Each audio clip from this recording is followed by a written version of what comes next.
Assalamualaikum warahmatullahi wabarakatuh.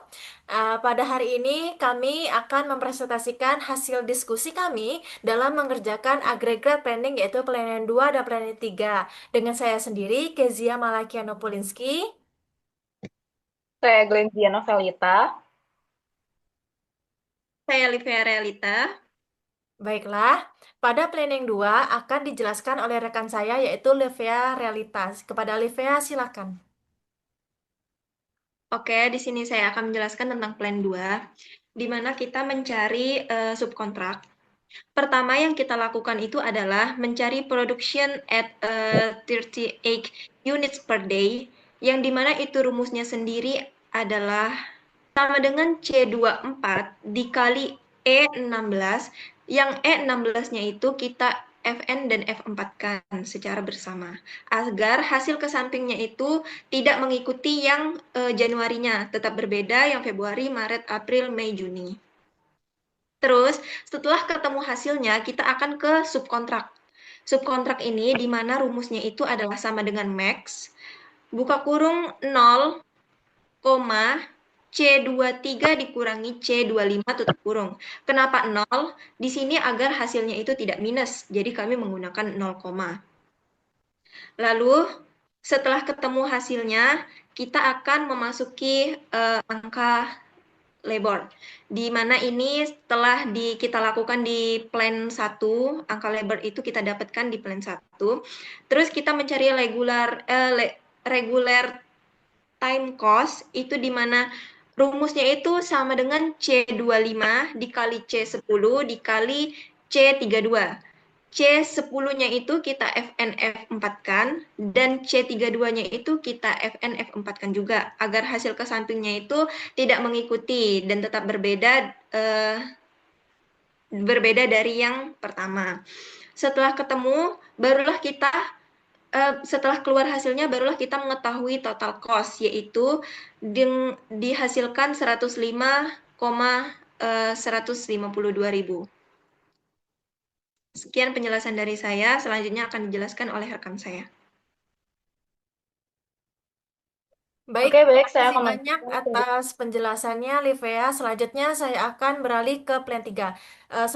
Di plan 3 ini akan dilanjutkan oleh rekan saya kepada Glenzia, dipersilakan. Oke, baik. Terima kasih, Kezia. Untuk berikutnya adalah terkait poin 3, yakni terkait hiring dan juga layoffs. Di pertemuan sebelumnya sudah jelaskan ya bahwa hiring dan juga layoff ini merupakan bagian dari strategi planning, yakni chase strategi. Mana chase strategi ini dia menyesuaikan dengan demand. Kalau misalkan demand-nya tinggi, berarti operasionalnya nanti juga bakal tinggi. Tapi kalau misalkan demand-nya rendah, maka operasionalnya juga akan ikut rendah. Maka di hiring dan layoff ini sebenarnya konsepnya mengikuti strategi tersebut. Kalau misalkan operasional tinggi, maka mereka bakal hire lebih banyak pegawai. Tapi kalau misalkan demand-nya turun, maka mereka bakal layoff sekian pegawai gitu. Dan untuk hiring dan layoff ini sebenarnya konsepnya adalah mereka merupakan merupakan metode pengurangan atau selisih dari kapasitas yang ada di bulan ini akan dikurangi dengan kapasitas yang ada di bulan lalu gitu. Oke, kita langsung masuk ke Excel-nya ya.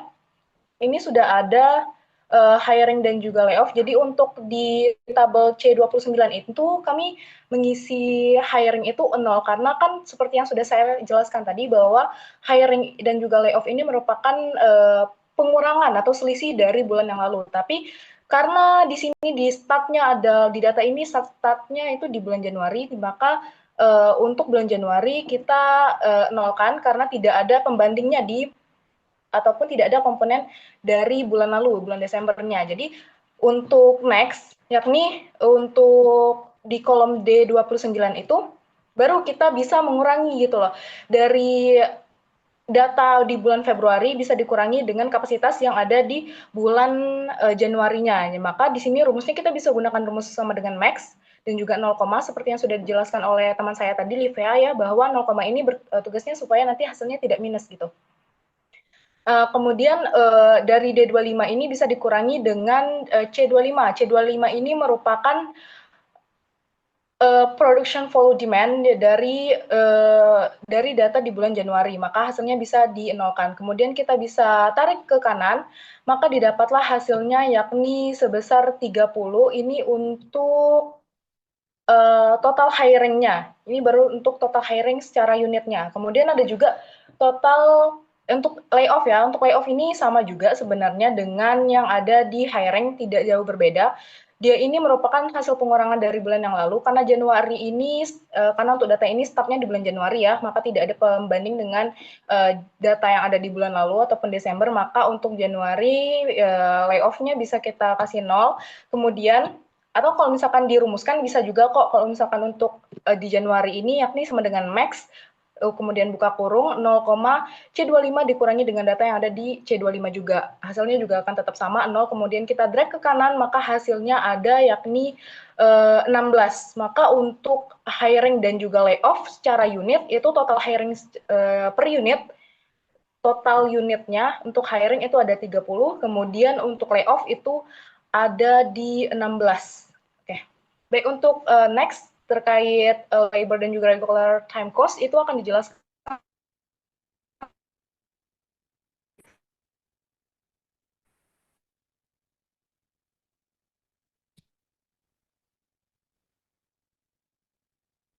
Oke, baik. Terima kasih kepada Glenzia atas penjelasannya. Baiknya selanjutnya di tabel kedua ini dari labor sampai total cost akan saya lanjutkan. Nah, labor sendiri 10 itu didapatkan dari plan 1 yang dimana diajarkan oleh dosen pengampu kami. Lalu di sheet plan 3 regular time cost. Nah, regular time cost ini didapat dari mana saja perhitungannya teman-teman? Yaitu dari C23, yaitu expected demand. Expected demand ini adalah ekspektasi permintaan pada bulan tersebut. Nah, ekspektasi permintaan ini akan kita kalikan dengan labor hours to produce a unit. Jadi labor hours to produce a unit ini adalah waktu yang diperlukan untuk memproduksi satu unit. Nah, untuk memproduksi satu unit itu membutuhkan 1,6 jam, yaitu 1 jam 6 menit seperti itu teman-teman. Setelah dikali dengan expected demand, terus berapa jam satu unitnya bisa dihasilkan, kita kali dengan C32. C32 itu apa sih? C32 itu labornya. Nah, di sini kita bisa lihat C10 dan C32-nya di FN. Karena apa? Karena agar nilainya tidak berganti. Nah, untuk bagian depannya ini tidak perlu di FN teman-teman, karena expected demand ini dari bulan Januari sampai Juni itu perhitungannya akan disesuaikan dengan ekspektasi permintaan pada bulan-bulannya masing-masing seperti Februari 700, Maret 800 dan sebagainya. Nah, setelah kita menemukan totalnya yaitu 14.400, kita akan drag ke samping teman-teman dan akan menghasilkan regular time cost yaitu sebesar 99.200. Nah, 99.200 ini itu dihasilkan dari hasil pertambahan dari bulan Januari hingga Juni dan menghasilkan 9.900. Nah, di akhirnya ini sebenarnya layoff cost ini akan otomatis ada angkanya ketika kita sudah selesai menghitung hiring, layoff, dan regular time cost-nya. Tapi kalau mau dijelaskan, jadi layoff-nya ini seperti yang sudah dijelaskan oleh rekan saya, Glenzia, didapat yaitu dari layoff ini dikali dengan dikali dengan layoff-nya yaitu 600 rupiah per unit. Lalu kita akan drag ke kanan dan menghasilkan 9.600. Lalu akan menghasilkan total cost sebesar 117.800. Seperti itu. Jadi seperti inilah perhitungan dari kelompok kami yaitu Kezia, Livia, dan Glazia di perhitungan PEN 2 dan PLIT 3. Apabila ada kesalahan, kami mohon maaf. Teman-teman boleh komen di bawah apabila kami ada melakukan kesalahan atau memiliki pertanyaan. Kami tutup. Terima kasih. Wassalamualaikum warahmatullahi wabarakatuh. Dah.